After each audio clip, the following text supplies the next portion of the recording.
Hello, I'm the Angry Spork, taking issue with the life and times of Saviour 28.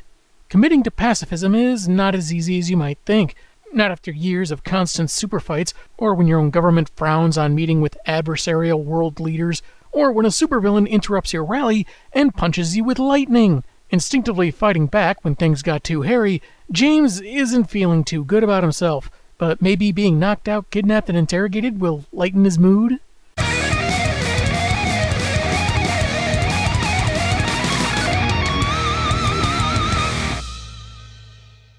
Issue 4's cover sees a battered 28 in that containment device, with the hero Black Rat plunging his fingers into the guy's throat.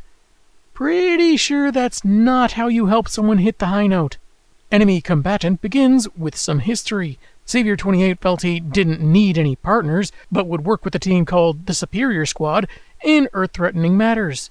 He wasn't an official member, but would visit their base Skytop, disguised as an observatory on a Hawaiian island. He was delighted to be there. All other heroes had modeled themselves after 28, so they revered and respected him to the point of near worship.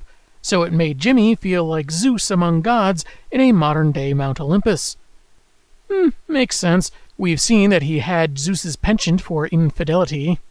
In spring of '02, however, he's now a prisoner, being punched, electrocuted, and asked who he is, like he may be an imposter. Which turns out isn't entirely unprecedented. Saviour 13 would often wreak havoc while impersonating him until cellular degeneration messed up his looks. Face Freak, who could change his waxy dome to look like anyone, often picked 28, robbing banks and leading an otherwise adoring public to assume their hero suddenly pulled a 180, because fear upends trust every time, as narrator Dennis notes. In the 80s, during Jim's black leather phase, a lunatic called Roar drugged him and locked him in an asylum, making him believe his superheroics had all been a fantasy. Don't you just hate it when fans use the "it was all in one character's head" theory for every story? The villain donned the Saviour 28 costume and started beating criminals to death, regardless of their offense, be they hitmen or small-time dealers. The Black Rat of the time busted Jim out, and they took Roar down together. Dennis even figures his own near 5-year stint as Saviour 28 counted as impersonation to his old mentor, who never seemed to see him as anything other than a sidekick. Point is, there'd been enough fakers to logically question if the guy shaking hands with the foreign adversaries, especially in the dawn of the War on Terror, was who he claimed. But Dennis knew the man in that restraint, quickly healing from his injuries, was the real deal. His bosses, heroes like Black Rat and Captain Crystal, were not so convinced that this 102-year-old guy was simply tired after half a century of fighting and chose to champion non-violence instead of simply hanging up the cape. That and wearing the suit still got him a discount at Wendy's. Black Rat, the third in a line that started with his grandpa, accuses him of betraying the country, cavorting with its enemies, and can't be the hero everyone looked up to, so shocks him out of spite. That's when an armored and helmeted Dennis walks in and stops him, saying that all the drugs and electricity in the world don't matter to a guy who keeps regenerating, so orders the heroes out while he talks to him alone. "You've had 3 days, now go!" Black Rat is clearly modeled after Batman, but I wonder if he has as many sidekicks to watch his city while he's away that long. They leave after Captain Shiny gets one last punch, and Jim asks how this guy in charge turned the heroes against him. So Dennis takes off his helmet, revealing that, though estranged, 28's oldest living friend was behind it all. And there's no torture greater than personal betrayal. I don't know. I've read James Tiny in the Fourth. Denny isn't buying his anti-violence speeches when it looks like he's undermining national security, not to mention putting Miss Jupiter in the hospital and killing Saviour 13. Jim laments those mistakes, but Dennis shoots back that violence isn't always avoidable. Common ground is great, but 28 has seen firsthand the misery humans inflict on one another, and those who engage in such cruelty only understand violence. People eager to annihilate them for what they perceive will be a divine reward. Instead of flowery monologues about the future not needing to be as horrible as the past, Jim should make himself useful. Go find Bin Laden and cave his skull in. What? And leave SEAL Team 6 with nothing to do? I think there's a bit of an error here. We clearly see Dennis at this end of the panel, but the tail for his dialogue bubbles is way at the opposite end from him. Weird. The counter to Denny's argument is that it would create more terrorist leaders, But if such people pop up, he should take them out too. But the hero says that's just the same story they've been repeating forever. From old myths to modern-day action movies. Good guy does away with the bad guy. Audience cheers. From the Old Testament to the nightly news, to the latest issue of the Saviour 28 comic book. And why'd they get Rob Liefeld on art? I don't cover my costume in pouches, and I have normal feet. Dennis claims this is less about high ideals and more about the deaths of Saviour 13, Samantha, and the 3,000 murdered on 9/11.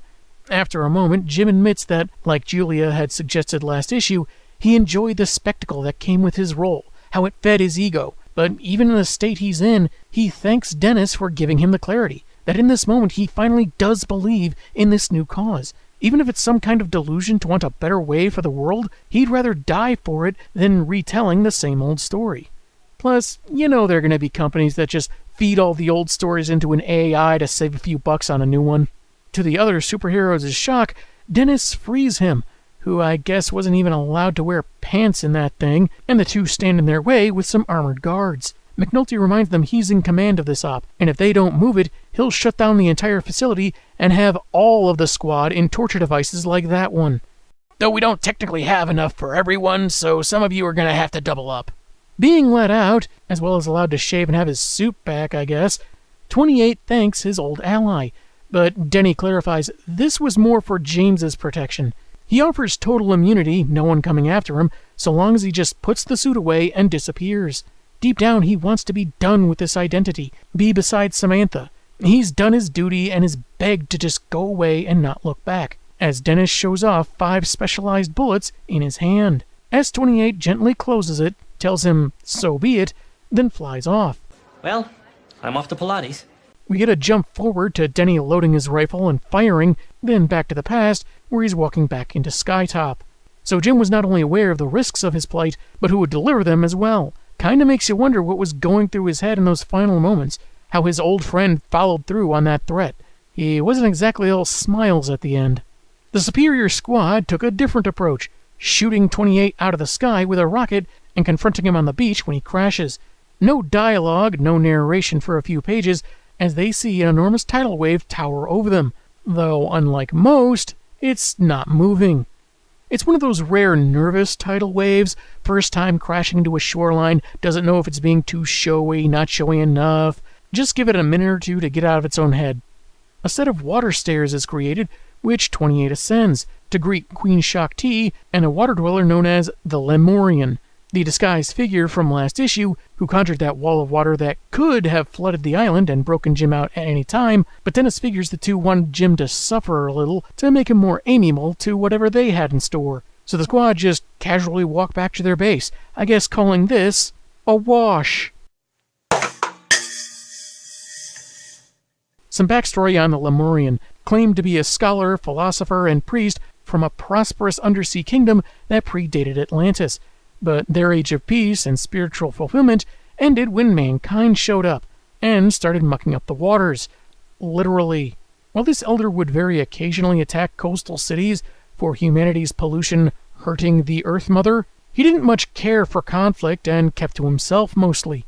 His fights with Saviour 28 were largely half-hearted, ending in a philosophical debate, then he'd vanish for a decade or so before showing up again. Part of that was his MMO gaming habit. He doesn't want to pay a monthly fee for premiums, so can only advance by serious grinding. Shakti had convinced the manfish it was time to try redeeming the planet again, and they subsequently convinced S-28 to help them, which the powers that be didn't want to go unchallenged. The next and final chapter is not going to be rushed, because this isn't a eulogy for Jimmy, it's for Dennis McNulty, who holds one more of that customized ammunition. Well, that's a dark omen of things yet to read. Next week sees the conclusion of this story, what information we haven't already been given, and the rest of the fallout from Saviour 28's demise. I'm the Angry Spork, and man, have I got issues.